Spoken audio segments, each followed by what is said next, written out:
প্রিয় শিক্ষার্থীরা, বাংলা ব্যাকরণ ক্লাসে আবার আমরা ফিরে এলাম।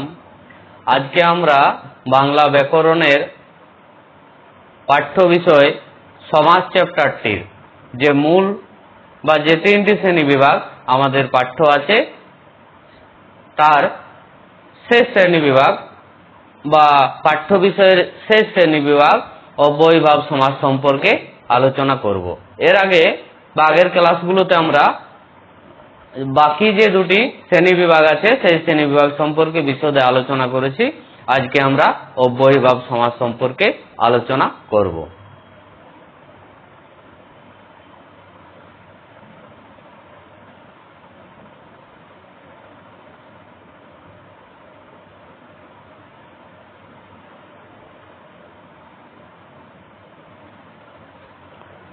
অব্যয়ীভাব সমাসের নামকরণ থেকে আমরা সমাসের মূল বিষয় সম্পর্কে কিছুটা অবগত হতে পারি যে তার নামকরণ অব্যয়ীভাব এই শব্দ থেকে আমরা বুঝতে পারব বা এই সমাসে যে বিষয়টি বিশেষভাবে প্রাধান্য পেয়েছে সে বিষয়টিও আমরা খানিকটা অবগত হতে পারব।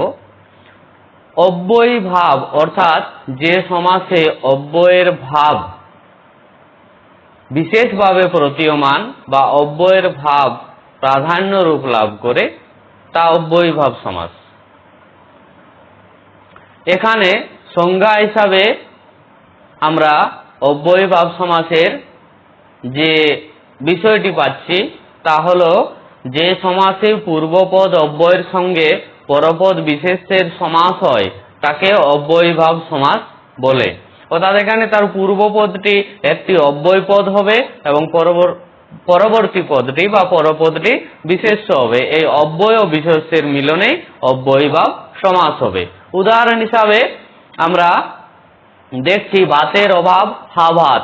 এই হাভাত সমস্ত পদটিতে পূর্বপদ একটি অব্যয় পদ এবং পরপদ বিশেষ্য পদ। এই পূর্বপদ অব্যয় পদটি সাধারণত বাংলা ব্যাকরণে উপসর্গ হিসেবেই ব্যবহৃত হয়। দ্বিতীয় উদাহরণ আমরা পাচ্ছি ভাষার সদৃশ উপভাষা। এই দুটি উদাহরণে যদি আমরা দেখি তাহলে হা উপ এগুলো এক একটি বাংলা ব্যাকরণ শাস্ত্রে বা বাংলা ব্যাকরণে উপসর্গ। এই উপসর্গগুলি অব্যয়ীভাব সমাসে অব্যয় পদ বা অব্যয় শব্দ হিসেবে ব্যবহৃত হয়েছে আর তার সাথে বিশেষ্য যুক্ত হয়ে বা বিশেষ্যের মিলনে অব্যয়ীভাব সমাস হয়েছে। অন্যান্য উদাহরণ যদি আমরা দেখি নিরামিষ, আমিষের অভাব, উপবন, বনের সদৃশ, আজীবন ইত্যাদি, এগুলো এক একটি অব্যয়ীভাব সমাস।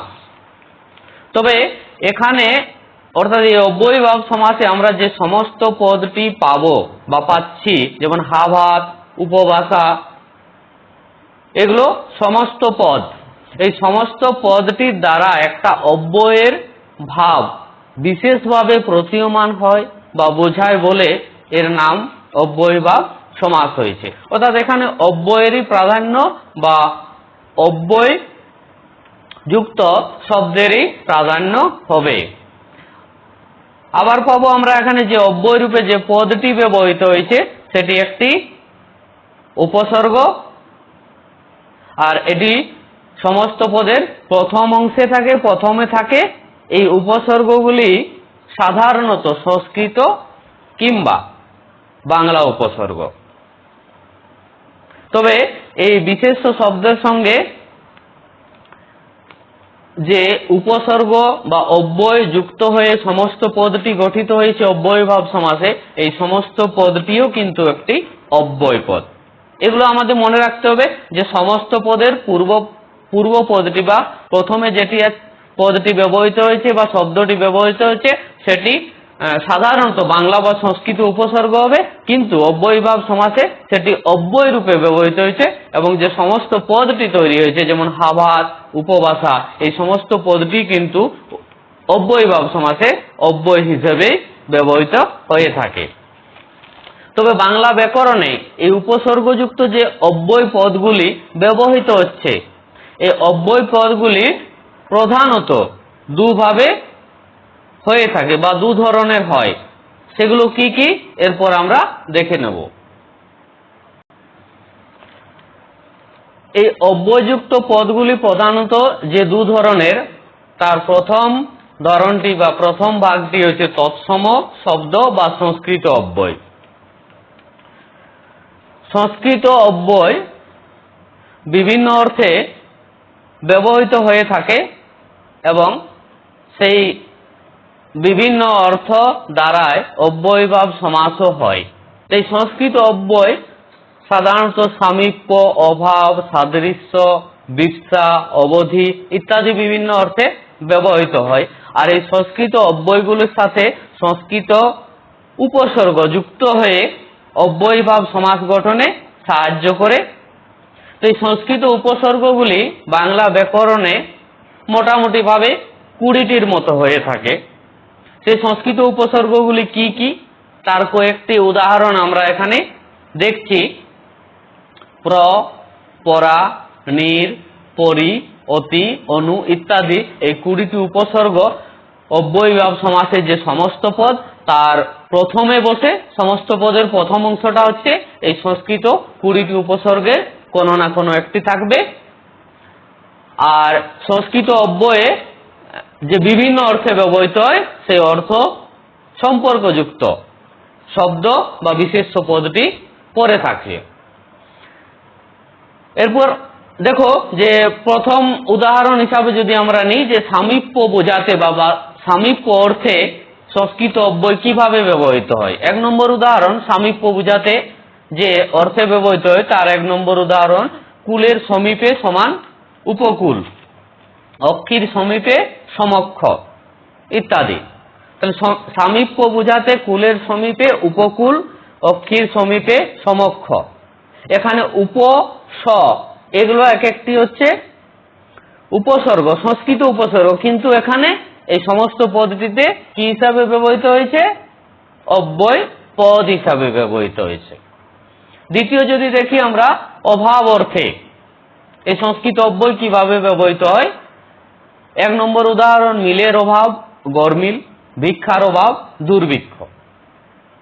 এই গড়, দূর ইত্যাদি এক একটি হচ্ছে সংস্কৃত উপসর্গ যেগুলো সংস্কৃত অব্যয় হিসাবে এই অব্যয়ভাব সমাসে ব্যবহৃত হয়েছে। আরো যে বিভিন্ন অর্থে সাদৃশ্য, বিপসা, অবধি ইত্যাদি অর্থে ব্যবহৃত হয়েছে সেগুলো সাদৃশ্য অর্থ অব্যয়ভাব সমাসে বা অব্যয়ভাব সমাসে যে সংস্কৃত অব্যয় ব্যবহৃত হয় সেগুলো ব্যবহৃত হয়েছে বা সেগুলো দ্বারাও সমস্ত পদ এবং অব্যয়ভাব সমাস গঠন হয়েছে। সাদৃশ্য অর্থে 1 নম্বর বনের সদৃশ, উপবন, কথার সদৃশ, উপকথা।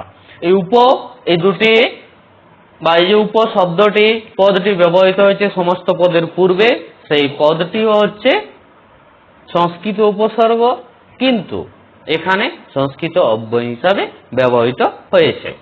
বিপসা অর্থে, বিপসা পুনঃ পুনঃ অর্থে বারবার, দিনে দিনে, প্রতিদিন, গৃহে গৃহে, প্রতিগৃহ, অর্থাৎ প্রতিদিন অর্থে দিনে দিনে, প্রতি এটিও একটি সংস্কৃত অব্যয় হিসাবে ব্যবহৃত হয়েছে এবং সমস্ত পদটিও প্রতিদিন, প্রতিগৃহ একটি অব্যয় পদ। আবার অনতিক্রম অর্থে অতিক্রম না করে, যেমন শক্তিকে অতিক্রম না করে যথাশক্তি, সাধ্যকে অতিক্রম না করে যথাসাধ্য।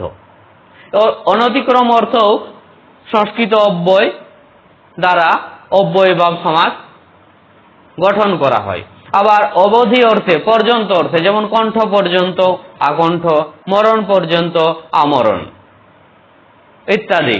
এই শব্দগুলি, এই সমস্ত পদ যে গঠন হয়েছে সেই সমস্ত পদটিও অব্যয়ভাব সমাসে অব্যয় হিসাবেই ব্যবহৃত হয় এবং অব্যয়ের প্রাধান্য থাকে বলে, সমস্ত পদটিতে অব্যয়ের প্রাধান্য থাকে বলে তাকেও আমরা অব্যয়ভাব সমাস হিসাবেই দেখব এবং এই অব্যয়ের প্রাধান্য থাকে বলেই তার নামকরণ অব্যয়ভাব সমাস। আবার বাংলা ও বিদেশি অব্যয় যোগেও অব্যয়ভাব সমাস গঠন হয়। এই বাংলা ও বিদেশি অব্যয়গুলি সমস্ত পদের পূর্বে বসে পরবর্তী অংশ বা পরবর্তী বিশেষ্য হিসেবে ব্যবহৃত হয় এবং এই অব্যয় পদ ও বিশেষ্যের মিলনেও অব্যয়ভাব সমাস হয় এবং এই অব্যয় পদগুলি বাংলা ও বিদেশি। উদাহরণ যদি আমরা দেখি তাহলে বুঝতে পারবো সেগুলি বা সেই পদগুলি দ্বারা অব্যয়গুলি দ্বারা কিভাবে সমাস গঠন করা হচ্ছে। প্রতি মাথা, মাথা পিছু, রোজ রোজ, হর রোজ, সুখের অভাব, অসুখ। এখানে সমস্ত পদ মাথা পিছু, হর রোজ, অসুখ। তার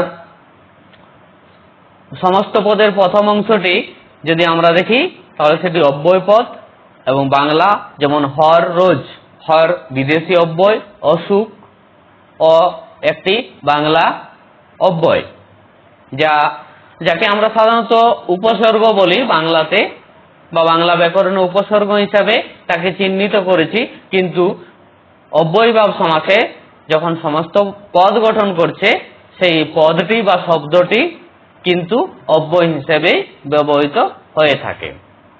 অন্যান্য উদাহরণ হরদম, বেমানান, কিলো প্রতি ইত্যাদি।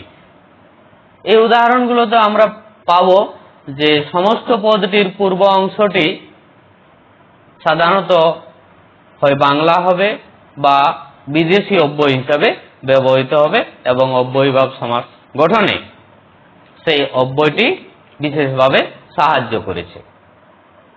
ধন্যবাদ।